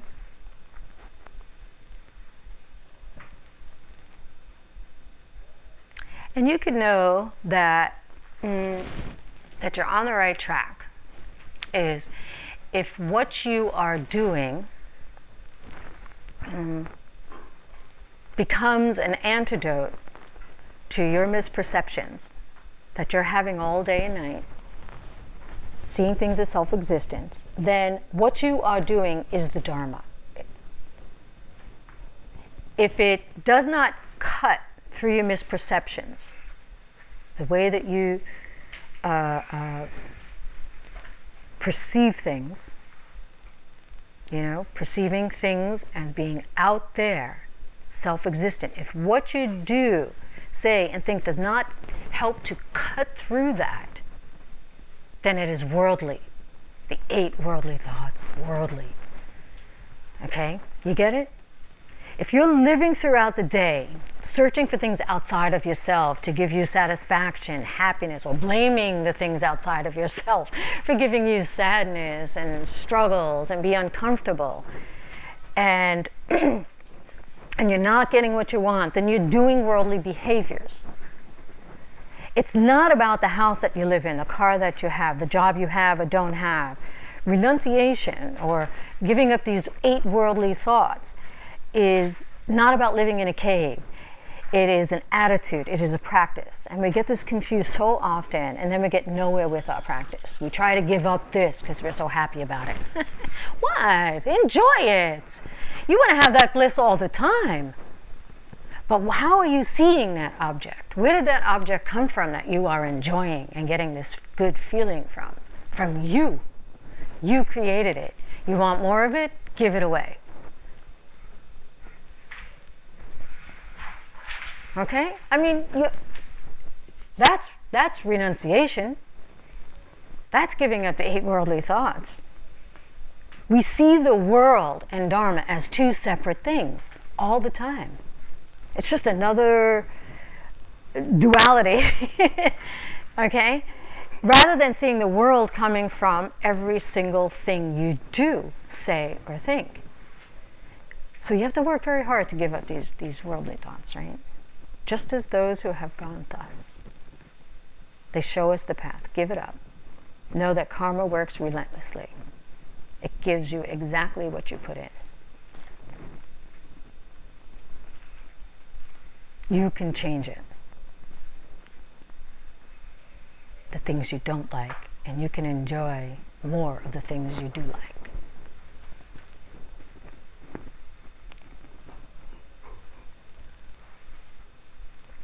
Yunpo Kuki Lapchen Zepala.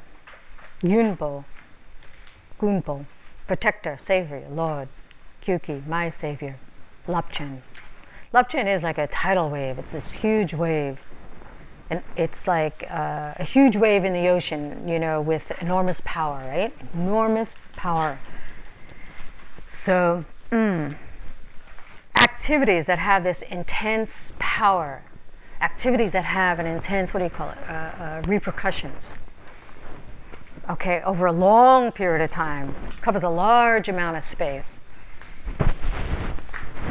One day in your practice, in your life,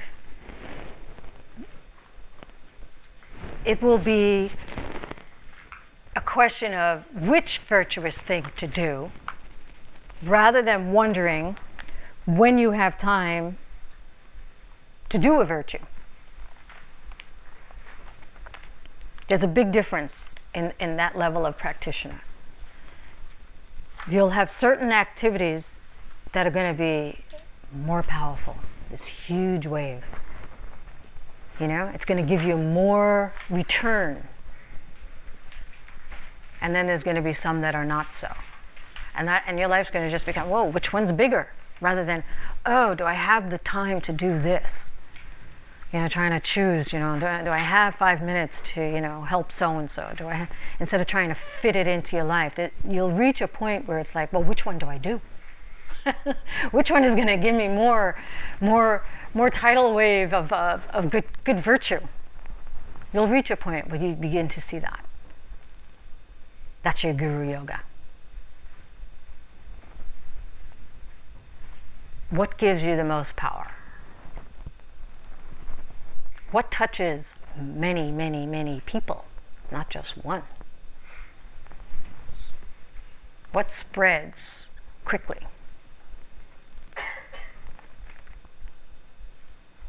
The teachings. You get it's huge. It's like ordinary good karma versus extraordinary. You reach a point where, it's not good enough to just be nice. Because you're nice. You got that down. Generally speaking, except for when those mental afflictions come in, right? It's like, oh, it wasn't so nice then, was I? But we're nice. Someday it'll be like, that's just not good enough. To be kind to others. Not good enough sometimes. Do that. You must do that. But sometimes you're going to want more power. Instead of just being kind to that one person that's walking out the door, you want to open the door for every single being at the same time in the city. Can you imagine all the doors open and people are just walking, all their channels are flowing, and everybody just, go. That, you want it that big. How can you possibly open every door at the same time? How can you possibly get that kind of a power and to know when to do that for who? You need a lot of virtue. You need your omniscience. You need to be enlightened. You need to get there quickly. You pick the highest object, the highest virtue.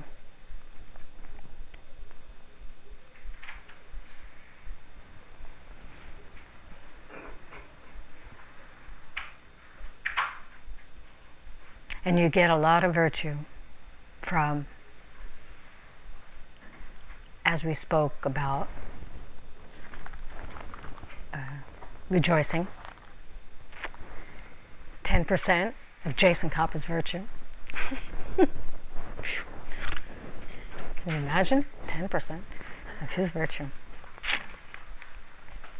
But you have to understand what he did to get it. As much as you understand is as much as the percentage you're going to get. And it's one thing to say, oh, I rejoice, Je Tsongkapa, I get 10%. But then you got to think, okay, what did he do? So as much do you understand it, that'll be your percentage. So, but just be happy about it. There's a big thing in that. And Anyway. Je Tsongkapa Dampa Kenam Ki Chuki Kala Kense Chujin Chik Chita Sampe Dulje Zima La Sabge Chuki Charpa Aptu Stol. The limb of requesting to turn the wheel of Dharma, right? Je Tsongkapa Dampa Kenam Ki. Perfect, pure holy gurus, high holy lamas. Chuki Kala Kense Chunzin Chik. We talked about the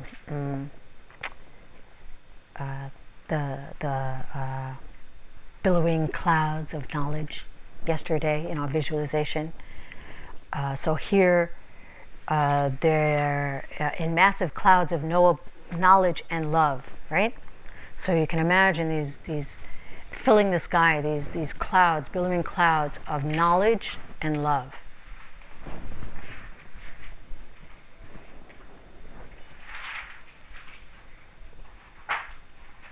Ready to fall and rain upon to you, right?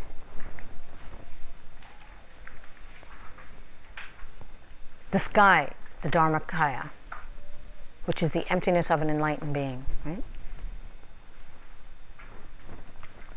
Wrap the sky of your Dharma bodies, Dharmakaya. So, comparing Je Tsongkapa's and all of the Lama's minds to the Dharmakaya, to the sky. Imagine it like the sky. Then out of these clouds in the sky comes love and knowledge. First there's this emptiness, right? Dharmakaya. And then love and knowledge, clouds, start to form in the sky from that emptiness, out of emptiness. Jita Sampe Dulje Zimala, Jita Sampe. And this is the punchline. As they are ready, whatever teaching, wisdom, love is going to bestow upon you, you are ready for.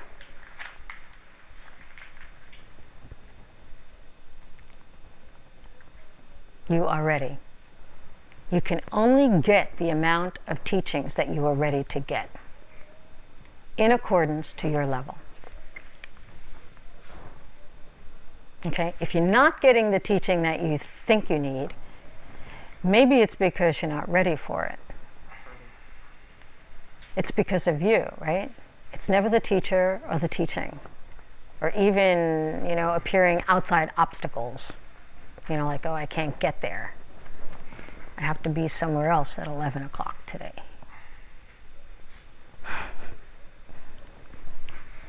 You're ready for it. They say in the scripture, the lotus has to be ready for the sun, and the sun has to be ready at the same time for it to open. It's not the sun's fault that the lotus is not ready to open. Certain flowers are not ready to open. The sun is ready. The teachings are ready. Okay? Certain people are not ready to even hear a little drop of Dharma yet. You know people like that. Because you're in a conversation with them and you want to say something, you're like, they won't get that. And you shouldn't force it upon them. And you know that. So you don't say it. You know that. And then you're talking with somebody else and you say, I could say that. Because you know they'll get it.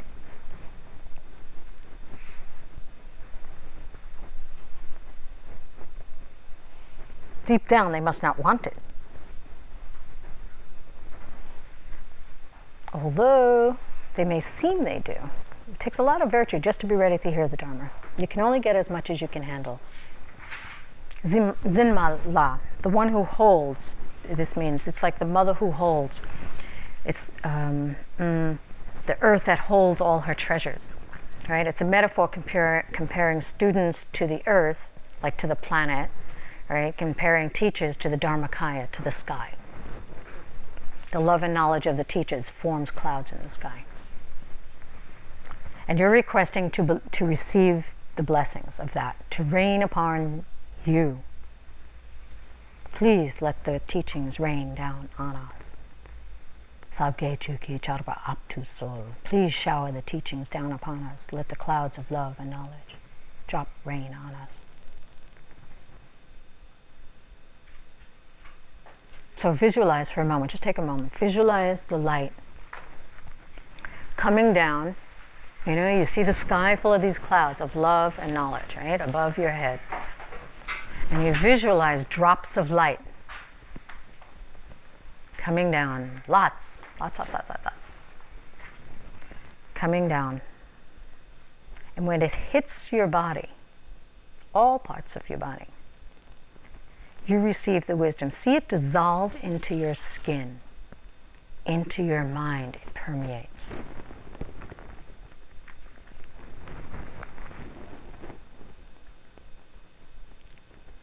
The wisdom is just raining, descending upon you.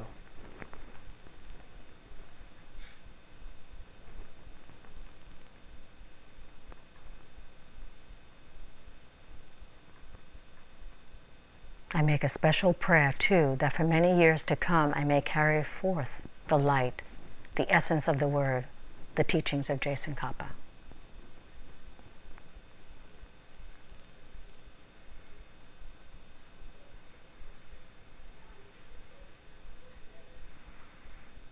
And at this point, you're so filled with light, so much you have received, that the light is beaming from you. You will turn the wheel of Dharma. You have urged these blessings to come from your lama to you, to help you pass on the holy teachings. May any goodness I have done with this my prayer be a help to the teachings and to every living being.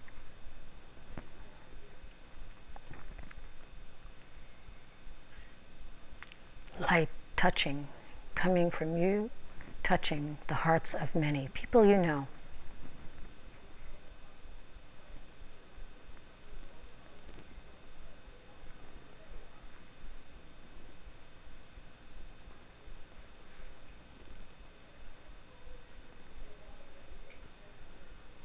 Okay. So you pray, you can open your eyes. Pray for the teachings to be there all day, all night, like that, just coming into you. And then you receive them. You get full, whatever it is. And then it just beams out from you to whoever you see right there, right then.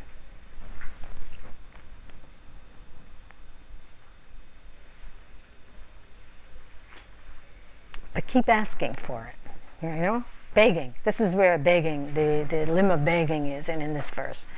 You please, you know, rain upon me, give it to me, please teach me, please teach me, please stay. You know?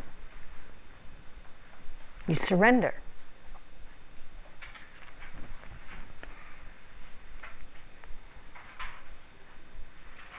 And your lama will come to you.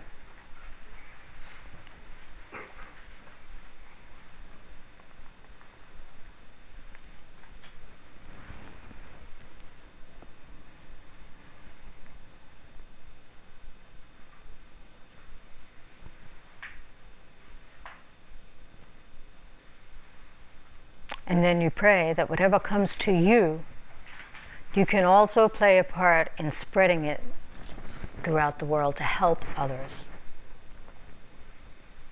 You know, can I bring these teachings to the world? How? You know, what can I do? By understanding emptiness, karma, I can change the world, I can change myself.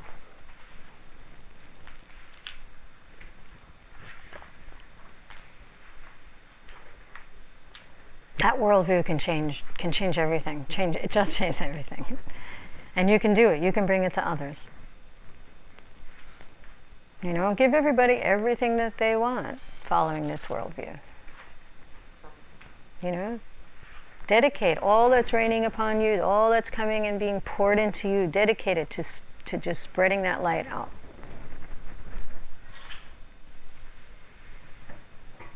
You know, that's the foundation for the practice in this prayer.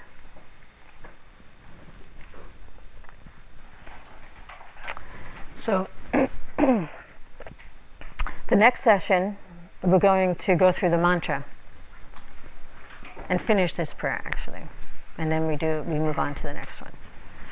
So, I'm going to give you just a quick transmission of the mantra, even though it's a couple of verses from this point, so that you can practice it on your break.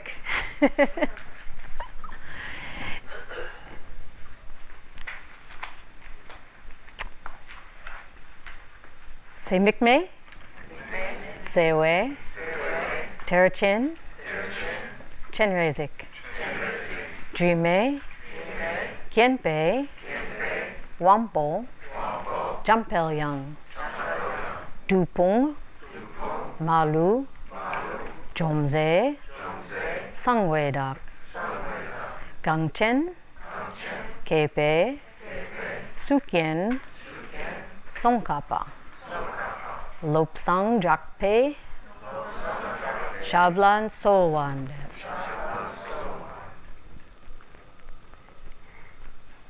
Mikme sewe terchin chinrezik.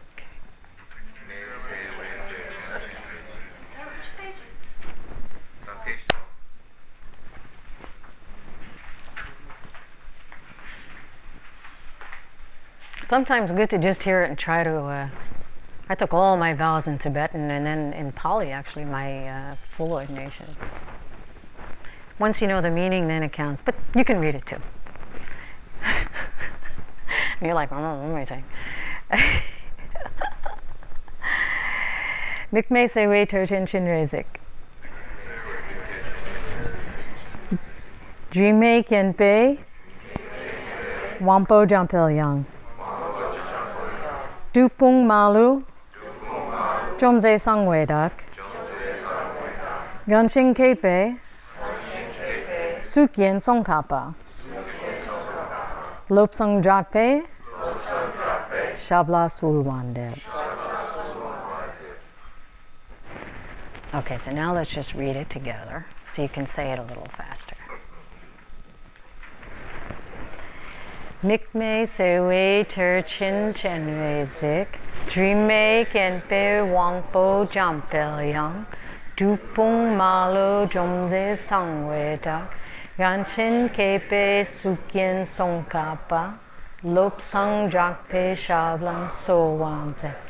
Mikme sewe terchin chenrezik, drime kenpe wangpo jampelyang, dupung malo jomze sangwedak, ganchin kepe sukyen tsongkapa, lopsang jakpe shabla sowande. Mikme sewe terchin chinrezik, drime kenpe wangpo jampelyang, dupung malo jomze sangwedak, ganchin kepe sukyen tsongkapa, lopsang jakpe shablan sowande. Mikme sewe terchin chinrezik, drime kienpe wangpo jampelyang, dupung malo jomze sangwedak, ganchin kepe sukyen tsongkapa, lopsang jakpe shablan sowande.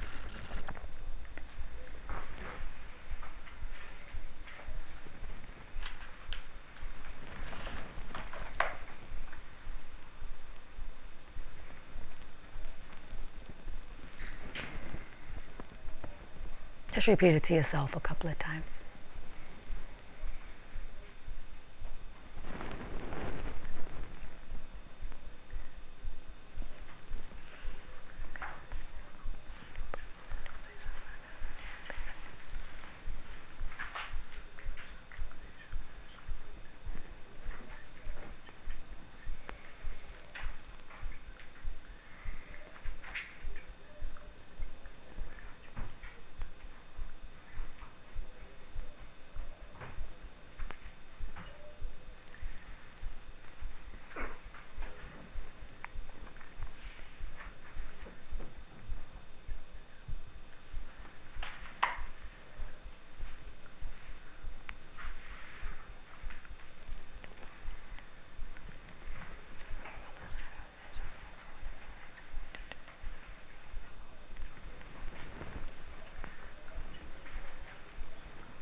Sashi Puki Ju Cheng Me Tokyo Vira Bling Shi Nyende Genpati Sangi Shingdu Mikte Uwagi Choku Nam Dak Shing La Chupa Shok Idam Rana Mandala Kam Niratayami.